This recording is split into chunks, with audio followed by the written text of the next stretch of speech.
Hello, everybody. It is Connor here. We are back with the final word, and I'm joined by my guest, Rob Mulholland, and we're doing a little bit of a late night edition of the final word. Obviously, it's been a Sunday, so if you haven't checked out all the content today, make sure you go check it out. Some pretty crazy reactions. I think the watch along is on 18,000 views, so thank you so much. But that's just the Leeds fans for you. But Rob, how did you find the game today?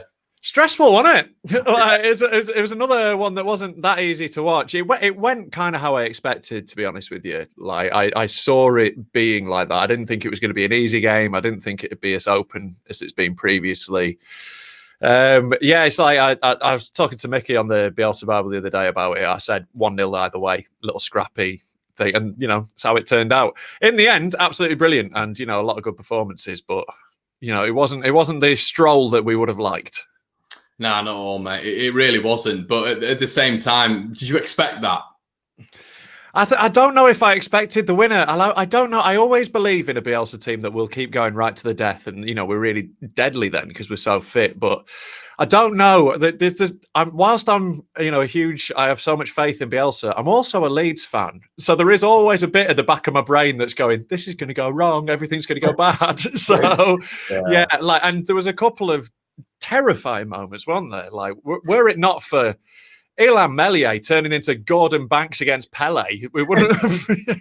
He was absolutely unreal, wasn't he? He was exceptional. He was, and that's what he can do, isn't it? We're all talking about, we're getting on board that, the likes all these new keepers that we're talking about, and I just want one for a little bit of experience to help him through it. But in no way, when I've been asking for that, have I ever thought to myself that Melier is not good enough. He's beyond good, isn't he? Yeah, he proved that today. I think it was his best performance for Leeds. I think he was absolutely fantastic today. Like, without him, like we're not in that game. Like there was just those couple of efforts that he pulled out of nowhere. They should have been goals. Like those are ones where that's as good as scoring a goal. Like as much. Like I genuinely, I don't know how he made those saves. He was incredible. Like, it's a joy to watch a Leeds keeper be competent, isn't it? Yeah, definitely. Especially that that Lundstrom one. I mean, how he's just redirected his body, and I guess that's a good sort of note of him being about 6'7", isn't it? Yeah, this is it. Like, he's got long arms, but I'm 6'7", and I can tell you, it's not easy to get down. Like, I'm not an agile man, right? It's not easy to move a body this lanky, and like how he does it. Are you actually that tall? I am. Yeah, I'm 6'7". I'm the same height as Peter Crouch. You're like 6'7". I had no idea, mate. I know everyone just sees me on YouTube sat down. So like when I meet people in real life, they're just like, "What? Yeah, I'm dead lanky, me." Oh my word! You should give your hand at going in net, mate. I used to play in goal when I was a kid, but I was very, very rubbish. My last game for Knaresborough Celtic, we lost 14-0. So after that, I hung up my gloves. You should just lay down on the goal line. Mate, it would have been more effective than whatever I was doing, I'll tell you that. But yeah, it was. I mean, the game started and it was here, there, and everywhere, really. I don't know about you, Rob, and obviously, great results today, but obviously we'll probably end with all the positives, which is what I sort of like to do. Yeah, let's have a moan first. Come on. Yeah, well, I think I don't know about you, but once again, the midfield, there was a couple of times where, and we'll mention it on the watch along, John Lundstrom got beyond Click quite a lot. And Sander Berger, I thought for them was absolutely brilliant. That Norwegian who was just literally colossal, wasn't he? Just a monster, isn't he? And I thought like once again the midfield, there was points where getting back was a problem. And I thought when they were coming forward, you've got to give credit to Sheffield United. When they were coming forward, you forget that two of the defenders out as well. I thought they looked dangerous every single time. They did, but then like they were and they weren't. Like there was a lot of threat to them, but again, to be fair, they probably should have scored a couple. I'm talking rubbish there, but yeah, I don't know. There was a lot of the play going forward that would get towards the final third and then just not really go anywhere. But like moving through midfield, they were like clanking through us. And like,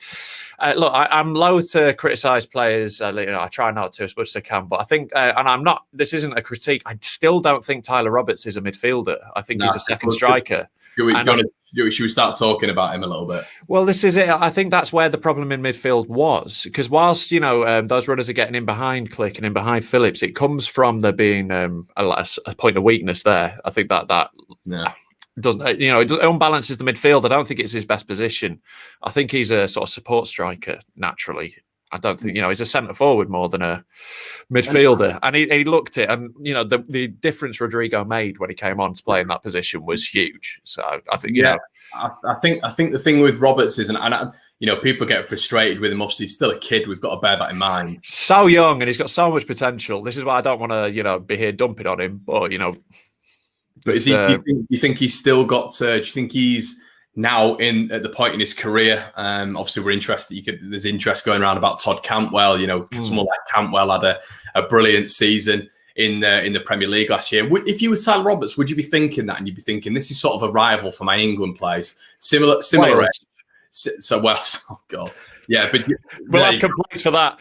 Yeah, exactly. Thank God for saving me. But you know what I mean? He's similar age, and it's one of those things where if I was Tyler Roberts, I'd be turning around and I'd be thinking, no, hold on a minute, I'm not having this. I'm going to absolutely play my way out of it, and I'm going to show Marcelo and the gang that I am that number one cam. But I just don't think is he consistent enough for you? You know what I mean? Well, he's a young player, and young players tend not to be, and that is an issue. He's been thrust into the team, and we don't have a lot of options there, and he's having to play this role, and it's not necessarily his best role, and it's really hard for a young player who, I'm sure he's thinking all these things, and I'm sure he's wanting to grasp that chance, but he's just not quite got the attributes for it. And he might develop in that way and end up being a really good midfielder, but I just see him playing further forward for me, and I just think he's a bit of a square peg in a round hole at the moment. And I would love to see him kick on. I think he's got some really great attributes, and he's a really good natural finisher, and he scored some really great goals. So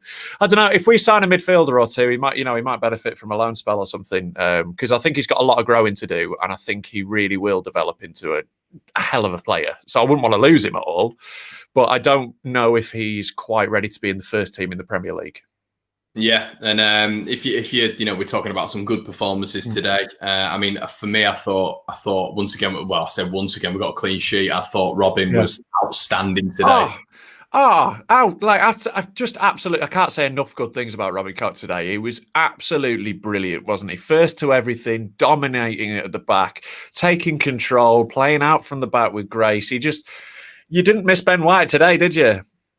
Well, I think, do you know what the thing is, mate? I've said, even in these past two games, and people have called me mental, but I think that you look at the barrage of attacks that we faced against Liverpool. We made 44 blocks, which is a Premier League record.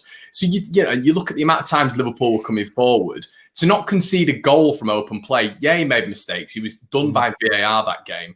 Fulham, he shouldn't have dived in. Of course he shouldn't. But aside from that, you look at, and I'm not saying Cooper this, Cooper that, but there's nothing been on Cooper. Cooper was came out of position for Fulham's second goal. He was beaten by Mitrovic for the third, but all the focus has been on how rubbish Robin has been. I genuinely think his percentages overall, and obviously he's made the mistakes which have hindered us a little bit, but overall I think he's been brilliant so far. Yeah, I totally agree. I said as much on Twitter this week. I think apart from the penalties and one of the handball, I don't think is a handball. It bounces off his knee. I don't think that should be given at all.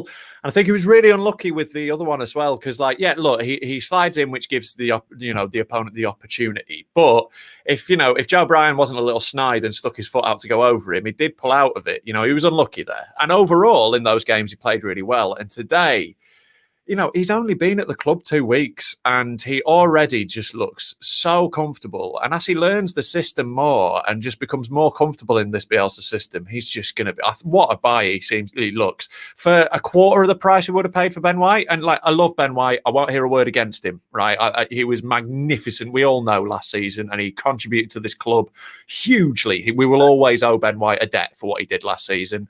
Yeah. But it turns out he was replaceable, and his name's Robin Koch. He looks great.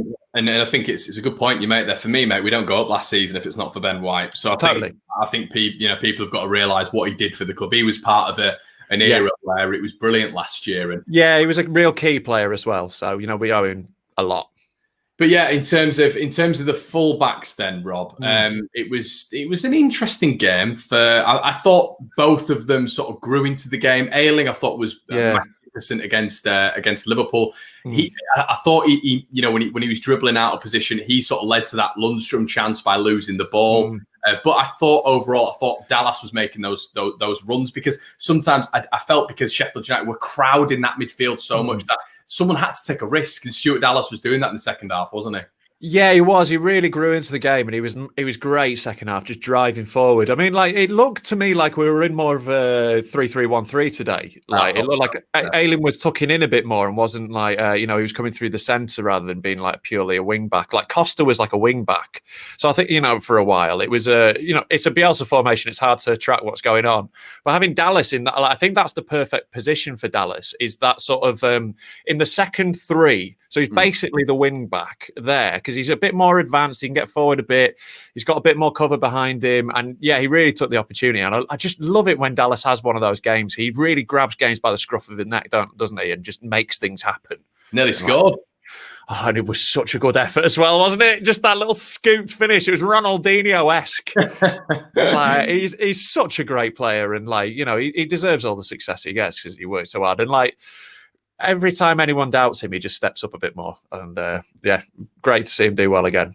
Do you know what I'd like to say as well, mate? I think something that I noticed as well was how we did look good from set pieces. I thought there was one at the end where obviously the ball came in, and I think Jack Robinson missed, and I've no idea how he missed. It came off his shin, I think, and just went wide. We all thought. Mate, my bum dropped out at that one. I did not enjoy watching that. No, we all. I think we all thought that went in. But aside from that, I thought going forward, like Bamford was winning everything in the air. I think Robin won a header, but defensively, I mean, the thing that impressed me most about Leeds defensively as well was the fact that the two up front changed on about the 60th, 65th minute. So you had Burke and McGoldrick coming off, and then you had McBurney and Sharp coming on, who pose a completely different problem. And I thought just how the whole back line adjusted to that was really impressive. Yeah, if there's one thing this side is, it's adaptable, isn't it? Like, they are used to constantly changing and dealing with different things, and it's times like that where you really see that, because with the second half we were much the dominant team in the second half. I think particularly we really got control of the game and stifled it a lot, like we can do. And yeah, that adaptation was just seamless, it felt like. And yeah, Robin Koch, I think he adds more in the air than Ben White did. Yeah, good point. Ben White's very such a classy player, but Robin looks a bit stronger and taller, and he has more of an aerial threat. He just wins more in the air. He looks more of a threat from corners, attacking as well. So we've got another just ball clearer, to head it, like Janssen used to do that role for us. Yeah. So he's he can actually attack the ball from a set piece. And Bamford is just, in the form of his absolute life. He was just, again, another incredible performance from Patrick Bamford. I can't believe how brilliant he's doing, and I'm just loving watching it. I'm so pleased for him. I think he's just, the amount of work he's put in to have this run of games, it's not happened by accident. It's because he's put this work in, and he was winning everything, out-muscling everyone, out-pacing people, and taking his goal so well. Just the complete performance today from Patrick Bamford for me. I think he was absolutely brilliant.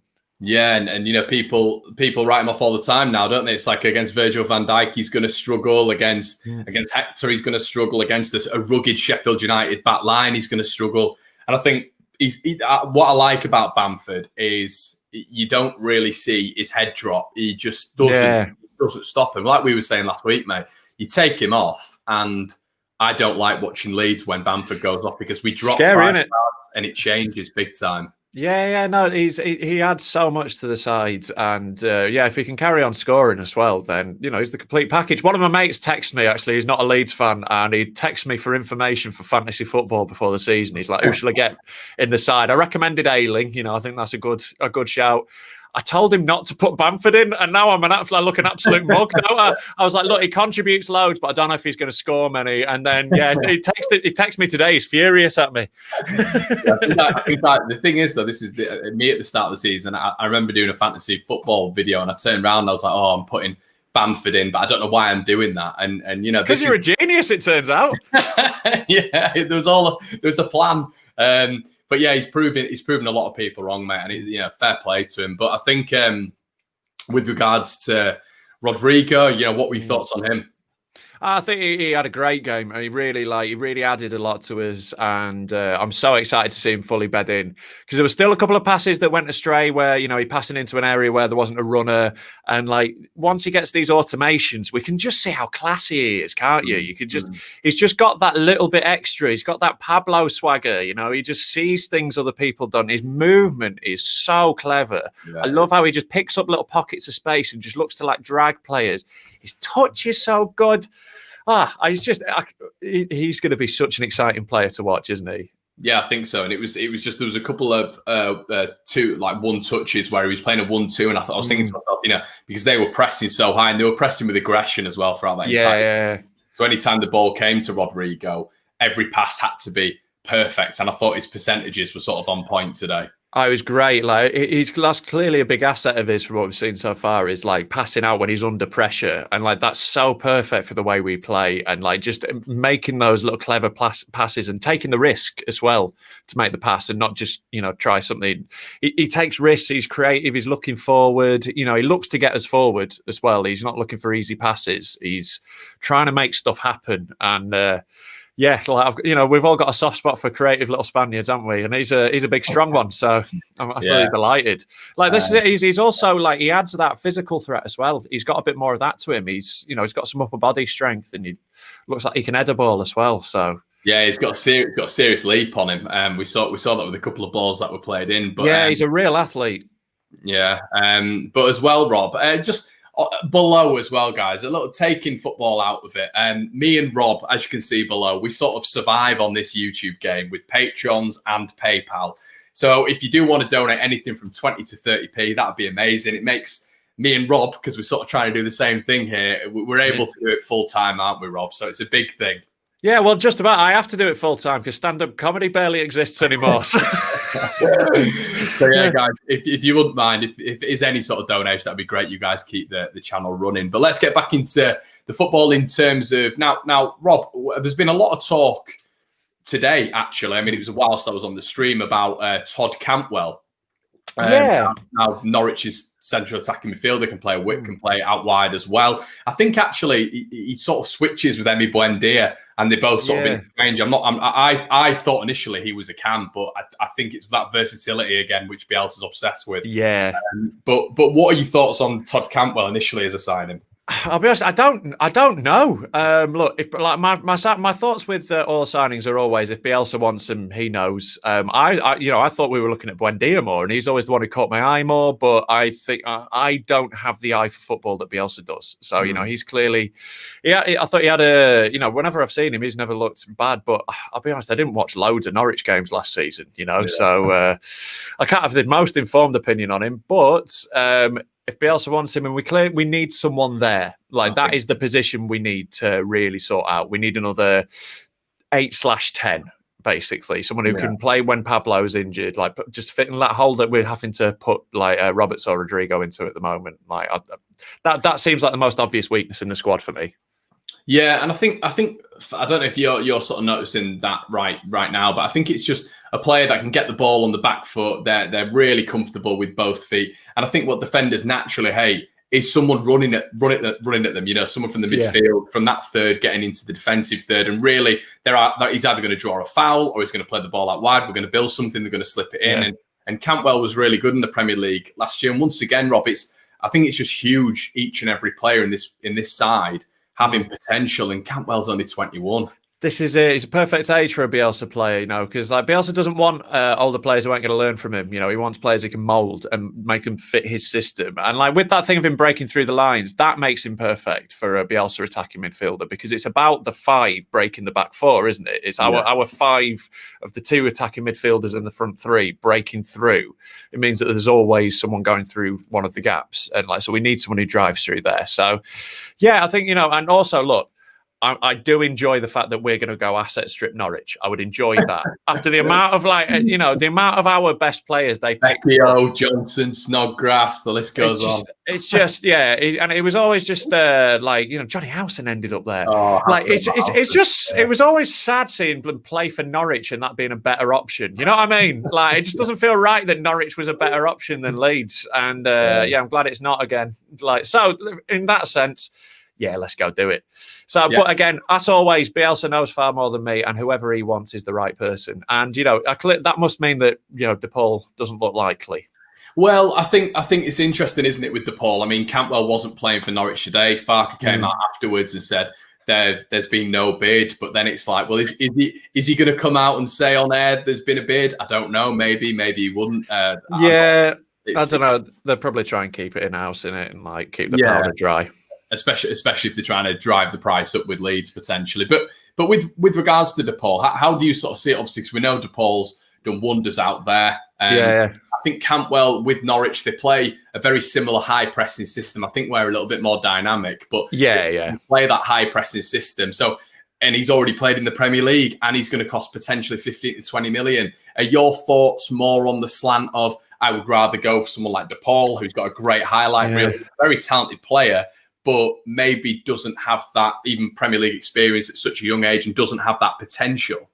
Well, like this is the right. I'm at the point where I want it to be the most fun season we can have. Right, I'm all about the fun at this point because I think we're going to do grand this season. Yeah. So for me, the more romantic option is De Paul because he's this person who's ripping it up in Italy and he's like the big star and he's got an exciting highlight reel and he's called Rodrigo De Paul. It's just cooler, isn't it, signing someone from Udinese than Norwich.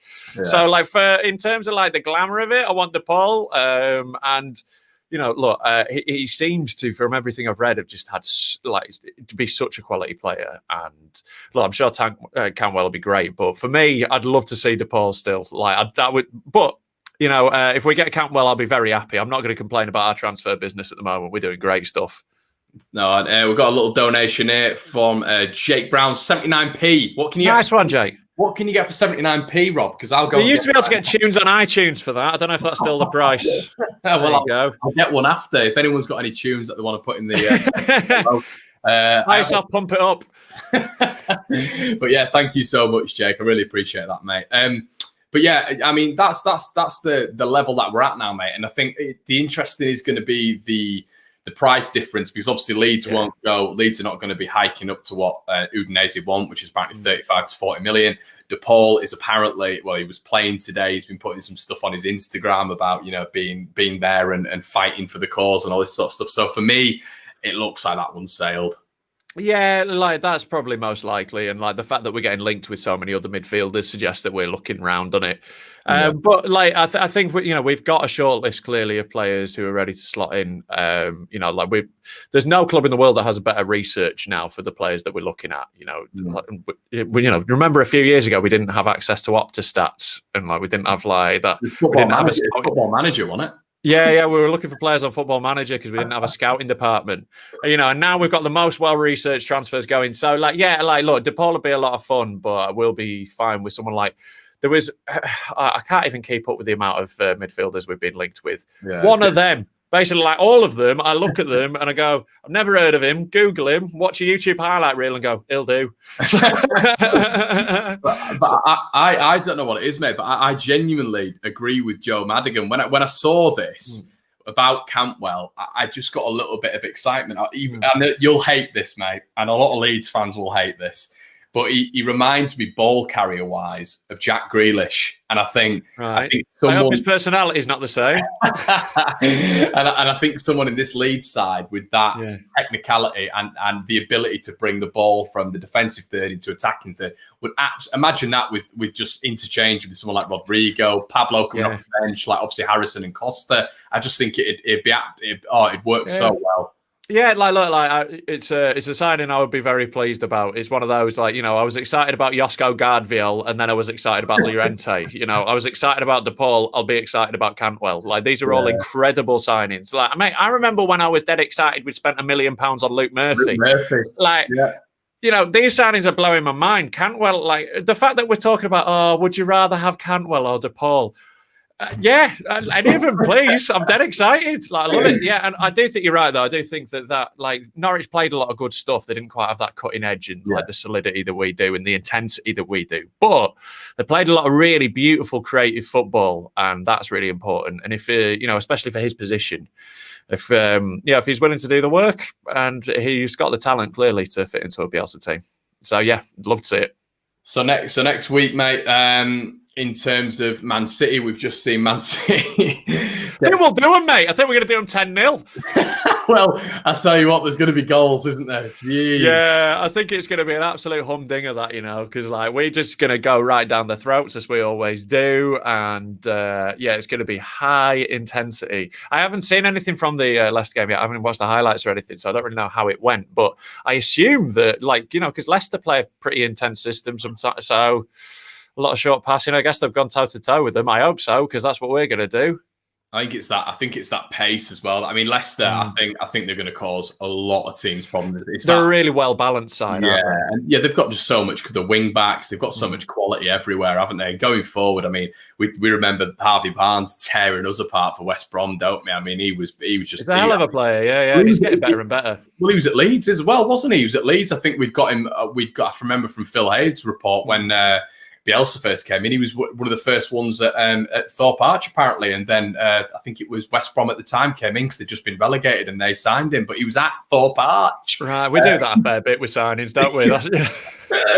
But yeah, I think it's going to be a really interesting game. City's defence as well. You've got to see. It's creaky, doesn't it? You've got to see us causing them problems there, haven't you? They're not going to handle Pat Bamford, and look. I bet you never thought you were going to be saying that, did you? Right, I did not, but I genuinely believe that. I think they're going to really struggle with Bamford. I think he's really going to cause them a lot of problems, and we're going to cause them problems because, do they have the same level of hunger we do? Do they have the same level of intensity that we do?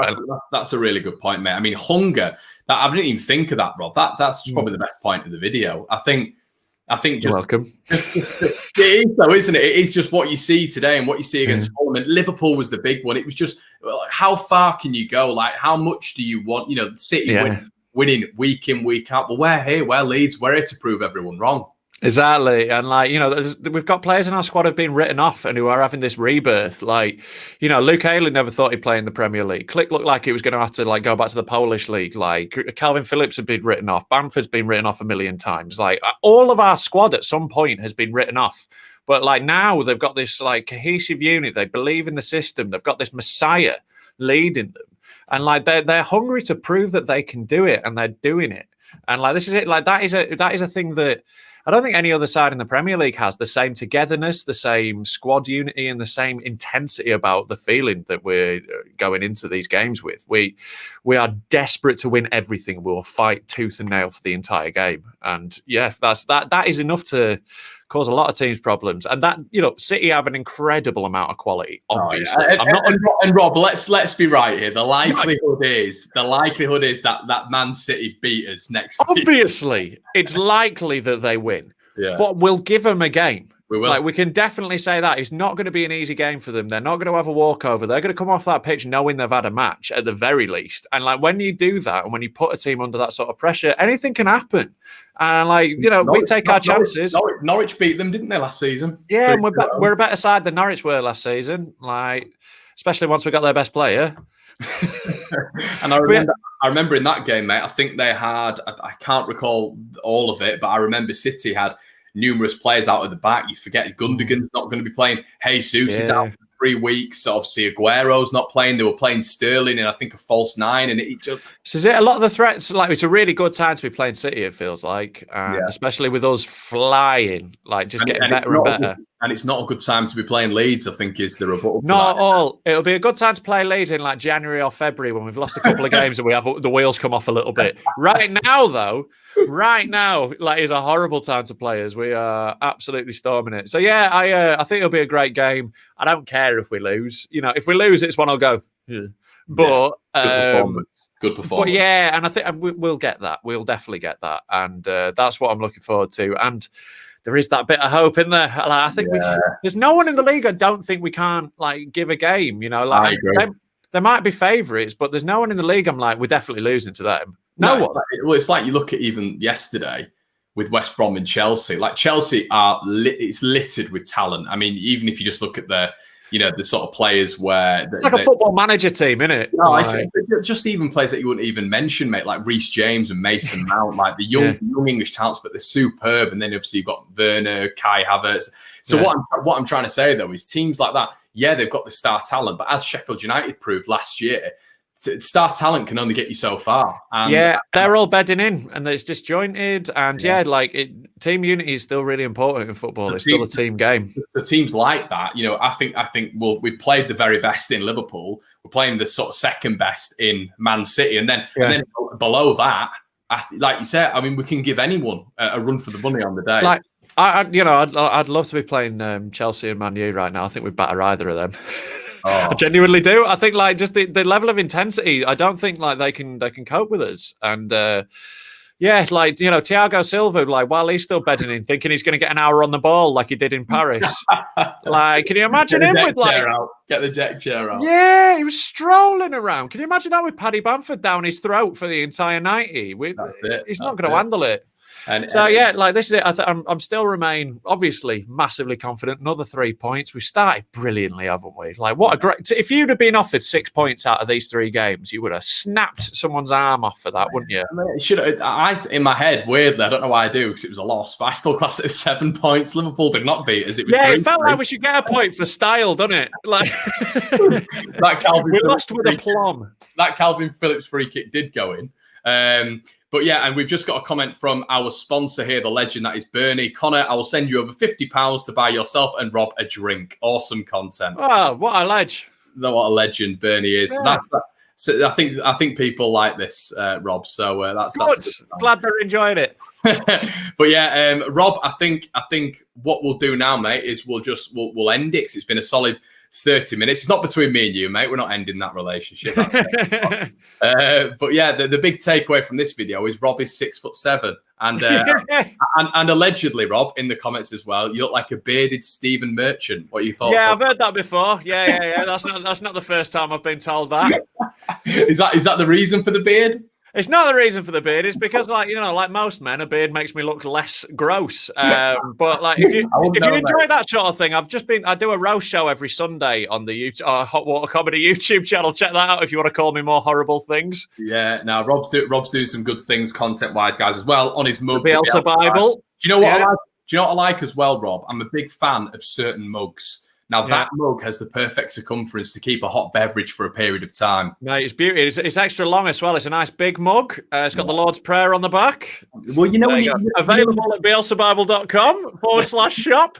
There we go. He's got always his merch working. I've got the T-shirt on. Come on, always hustling. He's got his merch out already. But that's it, Rob. I'm a big advocate of cups like that, the style of cup. When you've got an open cup, it's too cold too quickly, isn't it?